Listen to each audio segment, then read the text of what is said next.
How you guys doing? NoFap Day 21 of 90. Hope you guys are that busting them nuts. Cause I know in the past 21 days, I definitely haven't been busting nuts. I don't know about you guys, but I haven't been busting nuts. But it's definitely a time where um, the sexual thoughts are increasing. My overthinking everything. Like especially the past couple of days, what I was saying before, I'm able to I guess better deal with my negative emotions. I just feel like the past couple of days I've been like terribly in my head, like overthinking every single detail. And then I haven't been I stopped I've been sleeping on the I've been sleeping on the morning workouts and definitely been sleeping in the cold showers. Um, it's like when I wake up, I just have like no that like when I first hear the alarm, it's like I do not feel like doing anything. It's like and then I just never get over that feeling, and so I have to get back on track. I can't let it become the streak where I do some good things a couple days in a row, but I fall right back in the same bad habit of just forgetting it and just dropping, getting not doing it anymore. And so I just have to I have to get back in the habit of doing these good things. I had, I had to speak with me in the group in my group had to speak in front of a class for 10, not really 10 minutes, but that's the instructor wanted to be 10 minutes or else he's gonna ask questions. But I mean, you guys probably wondering like how nervous was I? Like, did you do? Actually, it wasn't that bad. I found now after reading a couple articles like I always do if I have to do a public speak or I have to speak in public. How to get over with public speaking, how to not feel public. I do all that. The whole usual thing you do when you actually get you have to speak in front of people. Like not just like two or three people, like a good little portion of people, so you start googling different techniques for not getting nervous and all that. You start doing all that, and then I mean obviously you can't really. It's not just gonna stop googling stuff. It's not just gonna stop you. You're gonna feel some type of anxiety, especially if you have some bad experiences and you're just naturally anxious about speaking. You're not just gonna not be magically being anxious when you go into that speech or when it comes time to speak. So I find that the anticipation is like the worst. It's really the most of it. Like we anticipate it to be worse than it really is, and then that's really like 95% of the fear is just like the anticipation that you're gonna do so bad, but when you actually get up there, and I found because yesterday because like and you guys think I fucked up, which I guess you can technically say you can technically we ended up getting 94, so that's just we're gonna put that out there first. So it's no sense for me to be like, oh man, I fucked up for the group. But essentially, I thought that I had the slides that I was gonna read. I had the slides that I was gonna talk about ready in the correct order, and when the slideshow came on the board, and it was my turn to speak, the slide that I was supposed to speak on was completely different than what I thought I was supposed to be speaking on. Um, I don't know what happened. I was supposed to be like three different slides, and when it came time to do a slide I've been preparing for, the first slide I've been preparing, the first slide I've been preparing for, it was completely different. It was a different slide. I mean, I'm like it was a different slide than what I thought was going first, and so I was like, oh fuck. And so pretty much in short I got thrown for a little loop, like in front of all the people and the teachers and the instructors, and all that, in front of the teachers and students and all that. So I said, oh fuck, this isn't what I thought. This wasn't this wasn't the slide that I thought it was coming that was supposed to come first. So I don't know if the other guy changed some slides around or what he did, but the slides I've been practicing was in specific order. And when I got from I was ready to go and do my speaking, and it was completely different. So I'm like, oh fuck, this is not where I was going first. So I had to like switch stuff around and right in front of people and remix it and remix my speaking. And I ended up like I ended up obviously stuttering and fucking up. I'm not gonna say bad because I mean the 94 probably was like a I'm sure nobody in the class made under a 90, but I mean I'm good. I got my good grades, so I'm good. But if it'd been like an 80 or like a bad grade, I'd be like, oh fuck, man, I fucked it up. But essentially, I was really, like whenever it came time for me to actually speak and do my slide, like actually when I was fucking up and I realized that the slide was like not the slide that I thought I was supposed to be speaking on. And I was like, oh shit, what am I gonna do now? I actually wasn't that nervous. I was stumbling over my words heavily. You would think I'd be like really anxious and nervous. I probably looked like I was Obviously looked the group looked I don't know unorganized, but as far as me like sounding nervous, my voice shaking, it wasn't even close to that. Like I was actually reading off of the slide. I just because when you get deterred in front of public speaking, you get like not nervous, but like you get like stuck, and oftentimes we don't stop and like and realize okay I'm low key fucking up right now. So we stop, we gather myself and then continue going. Oftentimes we just go off of, we just start drifting, and so I just started reading off the slide, which I didn't want to just read off the slide, but I had to do that because I mean everybody looked at me waiting for me to speak, and so I mean, I wasn't just gonna be like, it's not my slide, it's your. I had to rip. I had to try to do some things on unorthodox. I had to do that, and I had to remix it a little bit. So I ended up pretty much reading off of the slides that I had to do with them. Like the fuck, and importantly, me bringing up these note cards or my speaking points because the slides are out of order. So I'm like, fuck it. And so even though I got thrown for a loop. Um, I was surprised, not nervous at all. Like when I was speaking, like I was good, and when I realized that I fucked up, and then other people, group members were speaking, I was like, I was saying to myself, man, this some bullshit. Like, damn, I'm the whole like I had my whole form, I had everything I was gonna say ready to go, and when the first slide comes pop ready for me to speak, and bam, different than when I thought. I was like, oh, fuck, what is this? What side is this? This isn't what I rehearsed. so and so And so, yeah, I had to look after I got done speaking. I was like, hey, this is what, did you change the slides? This wasn't what I rehearsed. This wasn't what I thought was supposed to, with the slide I was supposed to say first.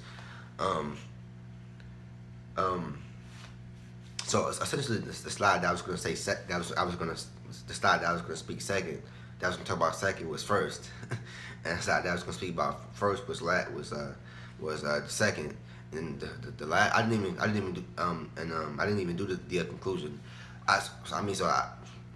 Shit was all fucked up, but really it wasn't as bad as I made it out to be. But the point is, I wasn't nervous. I wasn't like oh my god. I wasn't like shaking, and obviously I was stuttering and I was stammering over some words or whatever. But I wasn't like nervous, like petrified, like I was unable to move. I was actually pretty cool. And while I was standing up there saying to myself, like, damn, this shit's fucked up. I was actually like, I was cool. I was like, okay, cool. Okay, cool. It was a little blunder. I'm not gonna say I'm blaming the group members. I'm not gonna say I'm blaming. I'm gonna be okay, fuck, let's move on. All right, cool. And I was pretty calm up there. So after that, I really realized that really the worst thing about public speaking is the anticipation. You anticipate things to go bad rather than anticipating you anticipate things going really bad more than you anticipate things going really good. And so you end up making yourself more nervous than what you need to be. And then you end up overthinking, being shaking, and doing all that. There was when it comes time to speak, it's like all emotional at the edge. But essentially, when it's time for you to really just like when it comes time for you to really say the first word, unless you're like hyper, like really scared to speak in front of people. I wouldn't say I'm like really petrified. I would like drop school. I would not go to school just 'cause I want to speak in front of people. I'm not that I don't have that level of public speaking fear. But me, like I said, you guys know I get in my head a lot, so I think a lot of it's just me getting in my head and thinking things are gonna be really bad. But essentially, when it came time for me to speak, I realized if you project your voice, you push your voice out hard and firm, and take a deep breath, rather than trying to, rather than speaking soft or like let your anxiety try to get you to rush your words out, because that's when you really fuck when you try to rush your words out. But yeah, man, I ended up doing pretty good. I didn't if the slides were in order to where I thought they were gonna be in, I would have been like, you guys did pretty good. Now of course I would look down at my notes a little more a couple of times, but like, if things were in the order to where I thought they were gonna be, I would be like, okay, I did pretty decent up there. But from what happened, I did pretty good up in I need to work on my improvising skills more. But I didn't look nervous and like, oh my god. I didn't look like that. I was pretty calm up there when I had to improvise. So I feel pretty good like until now, and the next time I have to speak in front of people, hopefully I can look back on this moment, but like it's not really that bad. It's more the anticipation. But when it comes time for you to actually speak, and if you know what you're doing, if you know what you're saying, it's not gonna be that bad. So I just have to tell myself that. But let's read the comments real quick. uh, Calvin Bailey says it's stressful because your brain misses all the dopamine. It's a withdrawal. You just gotta keep reminding yourself of who you want to become.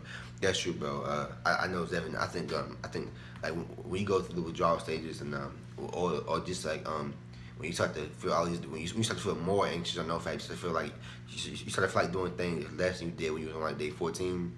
I think it's all like I wouldn't necessarily say a flat line. I understand that it's your brain, it's your brain, spiritually speaking.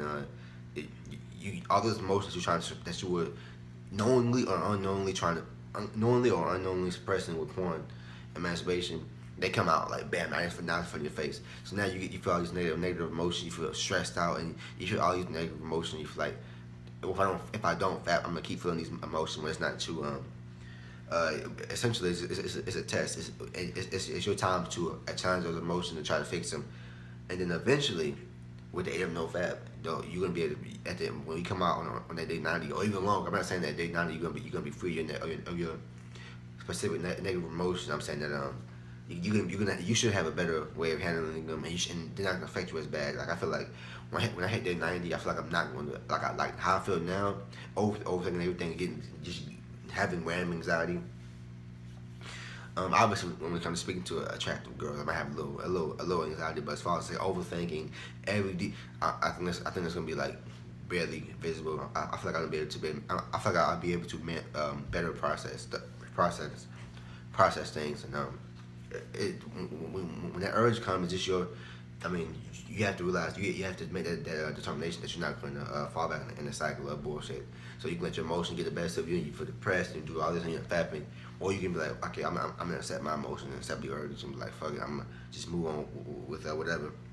Like that, the only thing Fox says, I feel you, my brother. The stress is murder on me. I reflect on fapping in those moments, but I know that it won't solve the problem. I don't know, bro. We just got pushed forward, and because the light at the end of the tunnel might be far, but it'll be worth it once we conquer this addiction. We just got to keep pushing, and that's all we can do.